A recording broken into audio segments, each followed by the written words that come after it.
ঠাট্টা করে বলল আহান। রুহি এই অদ্ভুত অনুভূতি থেকে বেরিয়ে আসতে চোখ বন্ধ করে না সুযোগ মাথা নাড়াতে লাগলো। রুহি এমন ঘন ঘন মাথা নাড়ানো দেখে আহান তাকিয়ে আছে। এই মেয়েটা এত অদ্ভুত কেন? তারপর এদিক ওদিকে তাকিয়ে রুহিকে সোজা হয়ে দাঁড়াতে সাহায্য করলো। তারপর দুই হাত বুকের কাছে ভাঁজ করে স্থির দৃষ্টিতে জিজ্ঞাসা করলো, এবার বলো, আমার ফোন বিছানায় ছুঁড়ে মারলে কেন? তোমার সাহসটা একটু বেশি বেড়ে গেছে বলে তোমার মনে হচ্ছে না? রুহি নিজেও জানে না তার সাথেই কেন এসব হয়। সকালে ভেবেছিল পানি ফেলে প্রতিশোধ নেবে, উল্টা নিজেই পড়ে গেছে। তারপর ভাবলো আজ আর কোনো ঝামেলায় পড়বে না। পড়েছে একেবারে ঝামেলার বাহুতেই পড়তে হলো। এর থেকে মেঝেতে ধপাস করে পড়ে গেলেও ভালো ছিল। এত প্রশ্নের মুখোমুখি হতেই হতো না তার। রুহি সিলিংয়ের দিকে তাকিয়ে একটা ঝোঁক গিলল। তারপর কি বলবে সেটা সিলিংয়ের দিকে তাকিয়ে ভাবতে লাগলো। আমি আপনার ফোন ছুঁড়ে মেরেছি? হতেই পারে না, এমন কাজ আমি করতেই পারি না। আপনি ভুল দেখছেন। কোনোরকমই কথাগুলো বলল রুহি। তারপর ঠোঁটের চামড়া কামড়াতে লাগলো টেনশনে। তোমার কি মাথা পুরো নষ্ট হয়ে গেছে? অবশ্য ভালোই বা ছিল কবে। বিরক্তির নিঃশ্বাস ফেলল আহান। রুহি আহানের দিকে আর চোখে তাকিয়ে আবার চোখ সরিয়ে নিল। আহান ফ্রেশ হয়ে অফিসে যাবার জন্য শার্ট নিতে কাবার্ডের সামনে এসে দাঁড়ালো। কাবার্ড খুলতে যাবে এমন সময় রুহি দৌড়ে গিয়ে দু হাত মেলে কাবার্ডের সামনে দাঁড়িয়ে পড়ল। আবার কি চাও? এভাবে আমার সামনে এসে দাঁড়িয়ে পড়লে কেন? রুহি কাবার্ডের সাথে ঘেঁষে দাঁড়িয়ে দুই হাত উপর নিচ করতে লাগলো। কি বলে সামাল দিবে রুহি কিছুই বুঝছে না। আহানের বিরক্তির মাত্রা এবার বেড়ে গেল। রুহি হাত নাড়ানো বন্ধ করলো না। আহান দুই হাত দিয়ে রুহির হাত ধরে হাত দুটো নিচে নামিয়ে ধরে রাখলো। তারপর রেগে বলল, শুনো, ফ্রি হ্যান্ড এক্সারসাইজ করতে হলে তুমি ওই দিকে গিয়ে করো। আমাকে একদম রাগাবে না বলে দিলাম। আমি রেগে গেলে কি হবে বুঝতেই পারছো তো। রক্তিম চোখে বলল আহান।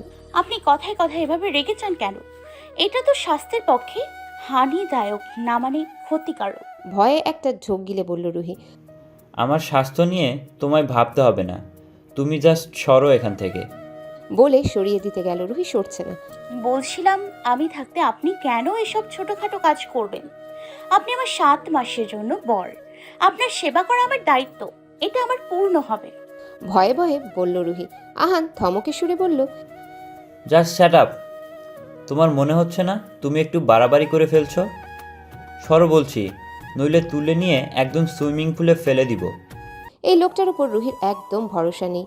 যেই লোক সকালবেলা একটা মেয়েকে পানি ঢেলে ঘুম থেকে জাগাতে পারে, তার কাছে তুলে নিয়ে গিয়ে সুইমিং পুলে ফেলে দেওয়া কোনো কঠিন বিষয় না। পানিতে কুমির আর ডাঙায় বাঘ, রুহি রয়েছে সেই অবস্থা, রক্ষা পাবার উপায় নেই।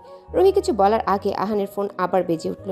আহান বিছানার উপর পড়ে থাকা ফোনটার দিকে তাকালো। এই সুযোগে রুহি সাহস করে বলল, অনেকক্ষণ ধরে কে জানি কল করছে। আপনি গিয়ে ধরুন, আমি বললাম তো, আমি বের করে দিচ্ছি আমার শার্ট প্যান্ট। একদম আমার জামা কাপড়ে হাত দিতে যাবে না। শাসিয়ে বলে কল ধরতে গেল আহান। রুহি এই ফাঁকে নিজের শাড়িগুলো সরিয়ে ফেললে বাঁচে। কাবাট খুলে যেই নিজের শাড়িতে হাত দিবে অমনি পাশে তাকিয়ে দেখে আহান ফোন কানে দাঁড়িয়ে আছে। রুহি একটা চোখ গিলল। আবার মনে হয় তাকে সত্যি সত্যি সুইমিং পুলে ফেলে দেওয়া হবে ভেবেই চোখে মুখে হতাশা তার। আহান চোখ মুখ শক্ত করে রুহির দিকে তাকিয়ে রইল। আহানের জিনিসপত্র তার অনুমতি ছাড়া ধরা সে একদম পছন্দ করে না। আহান ফোনটা কান থেকে নামিয়ে কল কেটে দিল। আহানের চোখে মুখের ভাব দেখে রুহি নিজেরই ইচ্ছা করছে চুপচাপ সুইমিং পুলে গিয়ে একটা লাফ দিয়ে দেয়। এর হাত থেকে তো রক্ষা পাওয়া যাবে। আহান এগিয়ে এসে রুহির হাত ধরে টেনে নিয়ে দেওয়ালের সাথে দাঁড় করালো। তারপর রাগী গলায় বলল, এসব তুমি করেছো তাই না? How dare you! এত সাহস কি করে হয় তোমার? নিজের লিমিট জানো না? সামিয়ার ফোন তুমি ধরেছিলে, আই অ্যাম রাইট? তোমার সাহস কি করে হলো আমার ফোন ধরার? আর আমার জামা কাপড়গুলো, সেগুলোকে তুমি সরিয়ে নিজেরগুলো রেখেছো তাই না? নিজেকে কি আমার ওয়াইফ ভাবা শুরু করেছো নাকি? লিসেন, আমার পার্সোনাল স্পেস থেকে তুমি দূরে থাকো। I am warning you. একদম আমাকে রাগ দেখাবেন না। আপনার জামা কাপড় আমি সরাইনি, দিদা সরিয়ে দিয়েছে, বলেছে যাতে আমি আমার জিনিসপত্র এখানে রাখি। আর রইল আপনার পার্সোনাল স্পেস, আমার বইয়ে গেছে আপনার পার্সোনাল স্পেসে যেতে। আমার তো আর খেয়ে দিয়ে কাজ নেই না। রুহিও রাগ দেখিয়ে বলল, দিদা রেখেছে মানে? দিদা আমার ঘরে এসেছিল? সন্দেহের দৃষ্টিতে বলল আহান। আপনাকে কেন বলবো? একদম আমার পার্সোনাল স্পেসে আসার চেষ্টা করবেন না। আর এত কাছে ঘেঁষে দাঁড়িয়ে আছেন কেন আপনি? সরুন। আহানকে রাগ দেখিয়ে বলল রুহি। আমাকে রাগ দেখাচ্ছ তুমি? রুহির দুপাশের দেওয়ালে হাত রেখে বলল। তারপর আরও বলল, সরবো না, দেখি তুমি কি করতে পারো। মানে? চোখ দুটো রসগোল্লার মতো করে বলল রুহি। মানে বুঝতে পারছো না নাকি একটু কাছে এসে বোঝাবো? বলে আরেকটু এগিয়ে এসে রুহির দিকে ঝুঁকে এলো। দেখুন একদম আমার কাছে আসবেন না, আমি কিন্তু চিৎকার করব। শাসিয়ে বলল রুহি। করো চিৎকার, আমি তো সেটাই চাই। সবাই তোমার চিৎকার শুনে এখানে এসে আমাদের কাছাকাছি দেখবে। ব্যাপারটা আমাদের জন্যই ভালো না? করো, চিৎকার করো। তাহলে আমি 1 2 3 কাউন্ট করি। সিরিয়াস হয়ে বলল আহান। দেখুন একদম মজা করবেন না। ভয়ে ভয়ে বলল রুহি। আহানের চোখের দিকেও তাকাতে পারছে না সে। বুকের ভিতরটা কেমন করে ওঠে। নিজেকে রুহির বগা মনে হচ্ছে। ফান্দে পড়িয়া বগা কান্দে রে, তার হয়েছে সেই দশা। সে কি, তোমার মজা মনে হচ্ছে এসব? রুহির কানের কাছে মুখ এগিয়ে নিতেই রুহির দুঃখপোকানি বেড়ে যায়। তারপর কানে কানে বলল। এবার সত্যি মনে হচ্ছে? সিরিয়াস কণ্ঠে বলল আহান। রুহির সারা শরীর কাঁটা দিয়ে উঠল। সেই মুহূর্তে দিদা রুমে চলে এলো। দরজা তো খোলাই ছিল। এসে এদের এভাবে দেখে উনি ভেবেছে এরা প্রেম করছে। মুচকি মুচকি হেসে চলে গেল। চলে যাবার সময় রুহি দিদাকে দেখে ফেললো। চোখ বড় বড় করে ফেললো সে। তারপর বিস্ময় নিয়ে আহানের দিকে তাকালো। আহান তার একদম মুখের সামনে। তারপর ঠোক গিলে বলল, দিদা। এতটুকু বলেই সে চুপ করে দরজার দিকে তাকিয়ে রইল। আহান ঘাড় ঘোরাতে দেখলো দিদা চলে যাচ্ছে। তারপর রুহি আহানকে ঠেলতে লাগলো। শেষে উপায় না পেয়ে হাতের নিচ দিয়ে বেরিয়ে বাহিরে দিল একদম। হার্ট অ্যাটাক হয়ে যেত আরেকটু হলেই। এই কুম্ভকর্ণের কোনো লজ্জা নেই। 7 মাস পর যে এর বউ হবে তার কপালে না জানি কি আছে। আহান অফিসের কাজে একটা পাহাড়ি এলাকায় যেতে হবে। সেখানে একটা প্রজেক্টের কাজের ডিজাইনগুলো করতে হবে। আর জায়গাটায় নিজে না গিয়ে ডিজাইনগুলো করা সম্ভব নয়। সে কথা বলতে দিদার কাছে গিয়েছিল। দিদা যা করেছে সেটা জানলে আহান এই যাওয়াটাই ক্যান্সেল করে দিত। সঙ্গে রুহিকে দিয়ে দিয়েছে। ব্যাস, এই মেয়ে থাকলে যে ঝামেলা কমবে না বরং বাড়বে সেটা এই কয়দিনে আহানের বোঝা হয়ে গেছে। অফিস থেকে 4 জন আর আহানের যাওয়ার কথা, এখন সঙ্গে আরেকজন জুটেছে। যদিও রুহির ঘুরতে যাওয়া হচ্ছে বলে রুহি বেশ খুশি। আজ যাবার দিন আহান গাড়ির সামনে রুহির জন্য দাঁড়িয়ে অপেক্ষা করছে। সেই মেয়ের আসার নাম নেই। অবশেষে সে বেরিয়ে এলো। তবে আজ অন্যরকম লাগছে তাকে। রুহি আজ শাড়ি পরেনি। সবসময়ের মতো একটা খোপা বা বেনি করেনি। আহানের চোখ আটকে আছে তার দিকে। জিন্স প্যান্টের উপর একটা কামিজ। রুহির খোলা চুলগুলো বাতাসে উঠছে। রুহি আহানের পাশে এসে না দাঁড়ানো পর্যন্ত আহান তাকিয়েই থাকলো। রুহি আহানের পাশে এসে দাঁড়িয়ে বলল, কি শান্তি লাগছে এখন। শাড়ি পরে উস্টা খেয়ে খেয়ে আমার কি যে অবস্থা হয়েছিল, এখন আমি দৌড়তেও পারবো। আহান রুহির পা থেকে মাথা পর্যন্ত দেখে বলল, চলো তাহলে দৌড়াতে দৌড়াতে যাই। আপনি ভালো কথা বলতে পারেন না? ভ্রুকুটি করে বলল রুহি। আহান রুহির ডান হাতটা ধরে উপরে তুলে বলল, হাতে এটা কি বেঁধে রেখেছো? রুহির হাতে কালো রঙের একটা কাপড়ের রুমাল বাঁধা।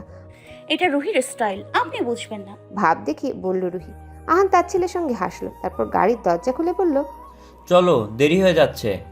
আহান গাড়িতে বসে নিজের সিট বেল্ট বাঁধলো। তারপর সরু চোখে রুহির দিকে তাকালো। কিছু বুঝতে না পেরে রুহিও আহানের দিকে তাকিয়ে বলল, কিছু বলবেন? আহান দৃষ্টির সামনে রেখে বলল, সিট বেল্টটা পরে নাও। রুহি ভুলেই গেছিল সিট বেল্টের কথা। তাই মুখ দিয়ে ওহ আওয়াজ করে সিট বেল্ট বাঁধতে বাঁধতে বলল, আমি কি মনোবিশেষজ্ঞ নাকি? এভাবে তাকিয়ে থাকলে কিভাবে বুঝবো? কথা বলতে কি আপনার কষ্ট হয়? আহান গাড়ির ড্রয়ার থেকে ইয়ারপড নিয়ে দুটো কানে নিল।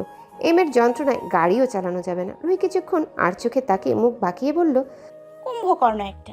আহানের দৃষ্টি রাস্তার দিকে স্থির। জায়গাটা পৌঁছাতে পৌঁছাতে দুপুর গড়ালো।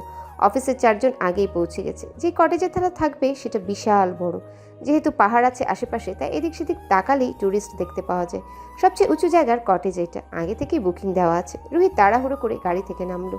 অপূর্ব জায়গাটা। মনে হচ্ছে আকাশের খুব কাছে দাঁড়িয়ে আছে সে। নীল আকাশে সাদা সাদা মেঘ চোখ সরাতে ইচ্ছা করছে না। চারিদিকে সবুজে ঘেরা। এখানকার বাতাসে অদ্ভুত এক স্নিগ্ধতা আছে। আহান গাড়ি থেকে নামতে ওর অ্যাসিস্ট্যান্ট নীলিমা এগিয়ে এলো। Good afternoon mister Ahaan. Nilima এগিয়ে এসে আহানের হাতে ওদের রুমের চাবিটা দিল। আহান রুহির দিকে নজর রাখছে, কারণ আসার পর থেকে সে অদ্ভুতভাবে আকাশের দিকে তাকিয়ে আছে স্থির হয়ে। আহানের চোখ সেদিকেই। বড় কোনো ঝড়ের আগে পরিবেশ এমনই নিস্তব্ধ হয়ে যায়। এই মেয়ে আবার কি করবে? দৃষ্টি রুহির দিকে রেখে আহান চাবিটা হাতে নিল। তারপর জিজ্ঞাসা করলো, সবাই ঠিক মতো এসে পড়েছে?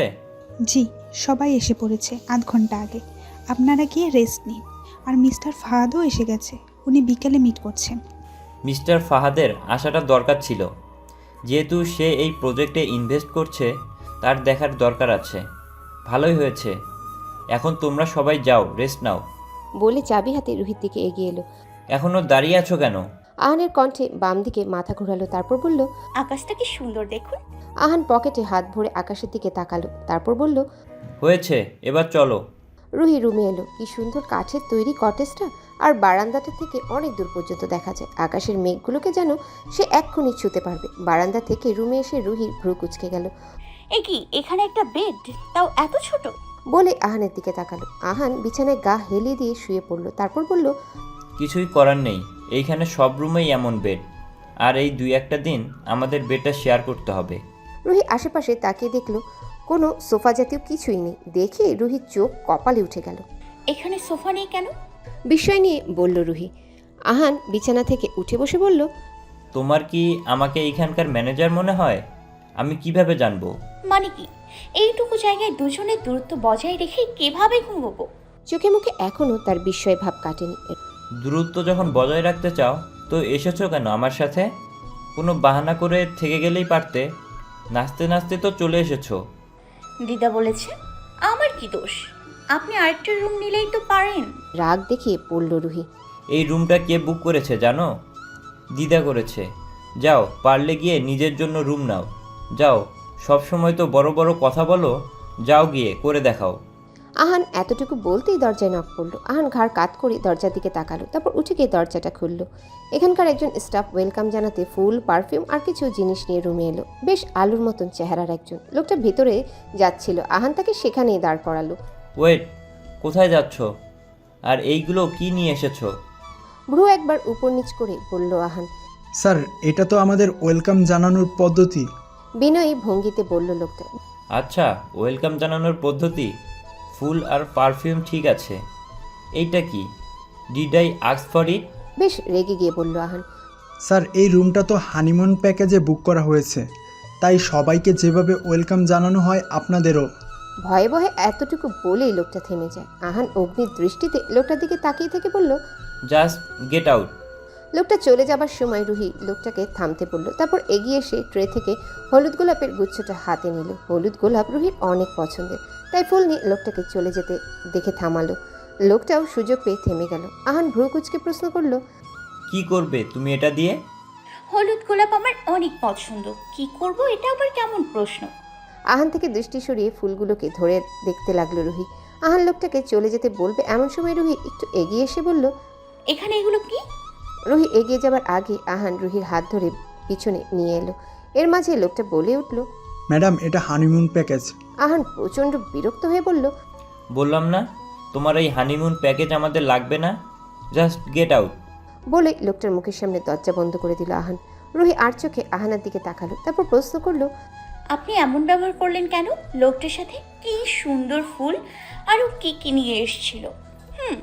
আপনি কি মানুষের সাথে ভালো ব্যবহার করতে পারেন না? কি নিয়ে এসেছিল জানো? রেগে গিয়ে বলল আহান। কি এনেছিল? কিছু বুঝতে না পেরেই প্রশ্ন করলো রুহি। Just shut up. ধমক দিয়ে আহান ফ্রেশ হতে চলে গেল। কথায় কথায় খালি মেজাজ দেখায়, অভদ্র কুম্ভকর্ণ কোথাকার। গাল ফুলিয়ে বলল রুহি। বিকেলে কটেজের সামনের খালি জায়গাটা আহান আর অফিসের বাকিরা মিলে মিস্টার ফাহাদের সাথে জায়গাটার ব্যাপারে আলোচনা করছিল। অবশ্যই রুহি সেখানে যাওয়া নিষেধ, গেলেই রেগে বসবে লোকটা। রুহি তাই করিডোরে দাঁড়িয়ে আছে, চুলগুলো তার খোলা বাতাসে উঠছে। সূর্য আস্তে আস্তে অস্ত যাচ্ছে, কি অপরূপ দৃশ্য। করিডোর থেকে নিচে সবাইকে দেখা যাচ্ছে। আহানের সামনে মিস্টার ফাহাদ বসে আছে, ওনার ডান পাশে ওনার ম্যানেজার, আর আহান তাদের সাথে কথা বলছে, আর বাকিরা সাথেই বসে আছে। উপর থেকে আহানের চেহারা দেখা যাচ্ছে না, সাইড প্রোফাইল দেখা যাচ্ছে শুধু, আর মিস্টার ফাহাদকে দেখা যাচ্ছে। রুহি কিছুক্ষণ ওদের দেখলো, তারপর দৃষ্টি সামনে স্থির রাখলো। নিচ থেকে রুহিকে দেখা যাচ্ছে। মিস্টার ফাহাদের চোখ বারবার রুহির দিকে যাচ্ছে। ওনাদের বিজনেস নিয়ে কথা আজকের মতন শেষ, যতটুকু দরকার ছিল তারা করে নিয়েছে। এখন সবাই বসে অন্যান্য কথা বলছে। এই জায়গাটা নিয়ে আপনার মতামত কি? I think we get what we want. আহানকে উদ্দেশ্য করে বলল মিস্টার ফাহাদ। জায়গাটা ভালো, কিন্তু সমস্যা অনেক আছে। Let's try our best. বলে মিস্টার ফাহাদের দিকে তাকালো আহান। মিস্টার ফাহাদের দেখে মনে হচ্ছে মুগ্ধ হয়ে কিছু দেখছেন। কি দেখে তিনি এত মুগ্ধ হয়ে আছে? আহান ঘাড় বাঁকিয়ে এদিক সেদিক তাকালো। আহানের দৃষ্টি আটকে গেল রুহির দিকে। গোধূলির আবছা হলুদ রেখা এসে পড়েছে তার মুখে, অপরূপা লাগছে তাকে। আহান ঘাড় ফিরিয়ে একবার মিস্টার ফাহাদের দিকে তাকালো। স্পষ্ট বোঝা যাচ্ছে তিনি রুহির দিকেই তাকিয়ে আছেন। আহানের মেজাজ বিগড়ে গেল, সে জানে না কেন, তবে মিস্টার ফাহাদের এভাবে রুহির দিকে তাকিয়ে থাকাটা আহানের পছন্দ হয়নি। আহানের চোখ মুখ শক্ত করে কিছুক্ষণ মিস্টার ফাহাদের দিকে তাকিয়ে রইল। তারপর রাগ সামলাতে না পেরে কলম দিয়ে সামনের টি টেবিলটায় শব্দ করলো। মিস্টার ফাহাদ চোখ সরালো এবং দৃষ্টি আহানের দিকে রেখে তাকালো। হঠাৎ এত গম্ভীরভাবে আহান তার দিকে তাকিয়ে আছে কেন তিনি বুঝতে পারছেন না। কি দেখছেন আপনি? সরাসরি প্রশ্ন করে বসলো আহান। মিস্টার ফাহাদের দিকে তাকালেই তার রাগ হচ্ছে। আহানের প্রশ্নে মিস্টার ফাহাদ হেসে ফেলল, তারপর ইশারায় রুহিকে দেখিয়ে বলল, শি ইজ বিউটিফুল। আহান নিচের ঠোঁট কামড়ে রাগ সামলাচ্ছে, তারপর মাথা নেড়ে নেড়ে বলল, ইয়া, শি ইজ মাই ওয়াইফ। এতটুকু বলেই নিজের রাগ সামলাচ্ছে আহান। অন্য কেউ হলে এতক্ষণে মুখ ফাটিয়ে দিত আহান। এত রাগের কারণ সে নিজেও বুঝতে পারছে না। No way, I am really sorry mister Ahaan, আপনি বিয়ে করে ফেলেছেন। কিন্তু কবে? ইনভেস্টিগেশন পেলাম না যে। এভাবে বলার জন্য রিয়েলি সরি। কথাগুলো বলতে থাকা অবস্থায় আহান এক্সকিউজ মি বলে উপরে উঠে চলে গেল। রুহি করিডোরে দাঁড়িয়ে আছে অনেকক্ষণ হলো, কিন্তু তার ঘুরতে যেতে ইচ্ছা করছে। এত সুন্দর জায়গা, এদের বুঝি ঘুরে বেড়াতে ইচ্ছা করে না? রুহি, হঠাৎ করে আহানের কণ্ঠ শুনে রুহি ভয় পেয়ে গেল। বুকে হাত দিয়ে পেছনে ফিরল সে। আহান এগিয়ে এসে রুহির সামনে দাঁড়ালো, 2 হাত পকেটে ভরে। শান্ত গলায় প্রশ্ন করলো, কি করছো? রুহি নিজের দিকে আঙ্গুল করে বলল, আমি? তুমি ছাড়া কি আশেপাশে কেউ আছে? আশেপাশে তাকিয়ে বলল আহান। না, আপনি এত নরম গলায় বলছেন তো, তাই ঠিক হজম হচ্ছে না। আহানের দিকে তাকিয়ে বলল রুহি। হজম না হলে হজমের ওষুধ খাও। বলে আহান রুমে চলে গেল। আহানকে আজ রুহির অদ্ভুত লাগছে। রুহি আহানের পিছু পিছু রুমে আসলো, তারপর ক্ষীণ গলায় বলল, আপনার কি কিছু হয়েছে? বুঝতে পারছি না। আহান দাঁড়িয়ে গিয়ে রুহির দিকে তাকালো, তারপর কিছুই বুঝলো না। তারপর করিডোরের দিকে পা বাড়াতে আহান শক্ত গলায় বলল, থামো। রুহি ভ্রু কুচকে আহানের দিকে তাকালো। এর ভেতরের অগ্নিমূর্তি আবার জেগে উঠেছে। কেন থামবো কেন? আমি বলেছি তাই থামবে। আমার ফোনটা খুঁজে পাচ্ছি না, একটু খুঁজে দাও তো। অর্ডারের মতন করে বলল আহান। আমাকে কি নিজের বউ ভাবতে শুরু করেছেন? এসব কাজ বউদের হয়, জামাইদের ঘড়ি খোঁজা, ওয়ালেট খোঁজা এসব আমি করব না। ডাক দেখিয়ে বলল রুহি। আহান এবার এগিয়ে আসতে লাগলো। রুহি পিছাতে পিছাতে একদম দেয়াল ঘেঁষে দাঁড়িয়ে পড়ল। তুমি খুঁজে দিবে নাকি ড্রাইভারকে বলে এক্ষুনি বাড়িতে পাঠিয়ে দিব? ভয় দেখানোর জন্য সিরিয়াস হয়ে বলল আহান। রুহির ভয় পেলেও বটে, আহানকে মুখ বাঁকিয়ে সে ফোন খুঁজতে লাগলো। আহান একটা চেয়ার টেনে বসে রুহির খোঁজাখুঁজি দেখতে লাগলো। অলসের ঢেকে একটা, নিজের ফোন নিজে খুঁজে নিতে পারছে না। সাদিকের কুম্ভকর্ণ বলি। বিড়বিড় করে বলতে লাগলো রুহি। রুহি অনেকক্ষণ খুঁজলো, কোথাও পেল না। আসলে ফোন আহানের কাছেই আছে। রুহিকে করিডোরে যাওয়া থেকে আটকাতে এমন কাণ্ড করেছে আহান। আহানের কাছে মনে হচ্ছে সে একটা মেয়েকে প্রোটেক্ট করছে, এর চেয়ে বেশি কিছু না। যদি তাই হবে, রুহির চোখে এভাবে হারিয়ে যায় কেন? উত্তরটা তার জানা নেই। অনেকক্ষণ খুঁজে রুহি বেশ বিরক্ত হয়ে গেল। ফোন সাইলেন্ট করা দেখে কল করছে, বাজছে না। ধুর ছাই, আমি আর খুঁজতে পারবো না আপনার ওই কুফা ফোন। রেগে গিয়ে বলল রুহি। আহান পকেট থেকে ফোন বের করতে করতে উঠে দাঁড়িয়ে বলল, দরকার নেই, পেয়ে গেছি। এতক্ষণে রুহি বুঝতে বাকি রইল না যে আহান ইচ্ছে করে এমন করছে। রুহি রেগে গিয়ে আহানের দিকে বিছানা থেকে একটা বালিশ ছুঁড়ে মারল। আহান এক হাতে বালিশটা ধরে ফেলল। আপনি হলেন একটা অসভ্য লোক, রক্তচোষা রক্ষস। রাগে গজগজ করে বলল রুহি। আগে তুমি এটা ঠিক করো, আমি মানুষ নাকি রাক্ষস, তারপর আমি তোমায় বোঝাবো আমি অসভ্য নাকি রক্তচোষা। এগিয়ে আসতে আসতে বলল আহান। তারপর হাতে থাকা বালিশটা রুহির হাতে ধরিয়ে দিয়ে বেরিয়ে গেল। রুহি ঘন ঘন নিঃশ্বাস ফেলে রাগ কমাচ্ছে। রাতে খাওয়া শেষ করে রুহি তাড়াতাড়ি রুমে এসে বিছানায় শুয়ে পড়ল। যদিও এত তাড়াতাড়ি সে ঘুমায় না, তাও সে শুয়ে পড়ল। বিছানা দখল করতে হবে বলে কথা, সে এমনভাবে শুয়ে আছে যেন ঘুমে তলিয়ে গেছে। আহান রুমে এসে রুহিকে এভাবে শুয়ে থাকতে দেখে কিছুক্ষণ তাকিয়ে থেকে বোঝার চেষ্টা করছে রুহি আদৌ ঘুমিয়েছে নাকি ঘুমানোর ভান করছে। আহানের বুঝতে বেশি দেরি হলো না যে এইসব নাটক, জেগে জেগে ঘুমানোর ভান হচ্ছে। ঠিক আছে, কতক্ষণ এই নাটক চলে সেও দেখবে। হাত পা ছুঁড়ে পুরো বিছানাটা দখল করে আছে। এই মেয়ের নাটক শেষ হয় না। আহান ফোন, ওয়ালেট এগুলো টেবিলে রেখে তোয়ালে নিয়ে ফ্রেশ হতে গেল। আহানের যাওয়ার সঙ্গে সঙ্গে রুহি উঠে বসলো। ধুর ছাই, এতক্ষণ কি এইভাবে মরার মতন পড়ে থাকা যায় নাকি? সবে তো 10:30 বাজে। রুহির বিছানায় বসে ভাবতে লাগলো কি করা যায়, কিন্তু মাথায় কিচ্ছু এলো না। তারপর কাঁথাটা গায়ে মুড়িয়ে শুয়ে রইল। তবে তার চোখ খোলা, মাথায় তার নানা চিন্তা। 7 মাস পর কি হবে?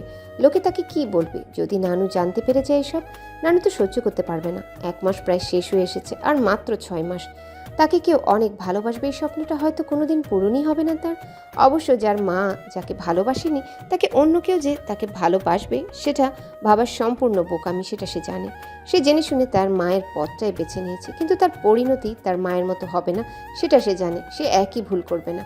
এতটা বোকা সে নয়। এসব ভাবতে গিয়ে রুহির মন খারাপ হয়ে গেল। তারপর চোখ বন্ধ করতেই ঘুমে তলিয়ে গেল। আহান মাথা মুছতে মুছতে বেরিয়ে এলো। তারপর কফি নিয়ে নিজের কাজে ব্যস্ত হয়ে পড়ল। কিছুক্ষণ পর পর রুহিকে দেখলো এভাবে শুয়ে আছে কিভাবে এতক্ষণ ধরে। আহান কাজ শেষে ল্যাপটপ বন্ধ করে ঘুমোতে এসে দেখে রুহি আহানের বালিশ জড়িয়ে ঘুমিয়ে আছে। আহান আস্তে করে বালিশটা রুহির থেকে সরিয়ে আনলো। তারপর একপাশে বালিশটা রেখে আস্তে করে শুয়ে পড়ল। বালিশে মাথা রাখতেই আহানের চোখ গেল রুহির দিকে, কি শান্ত হয়ে ঘুমিয়ে আছে।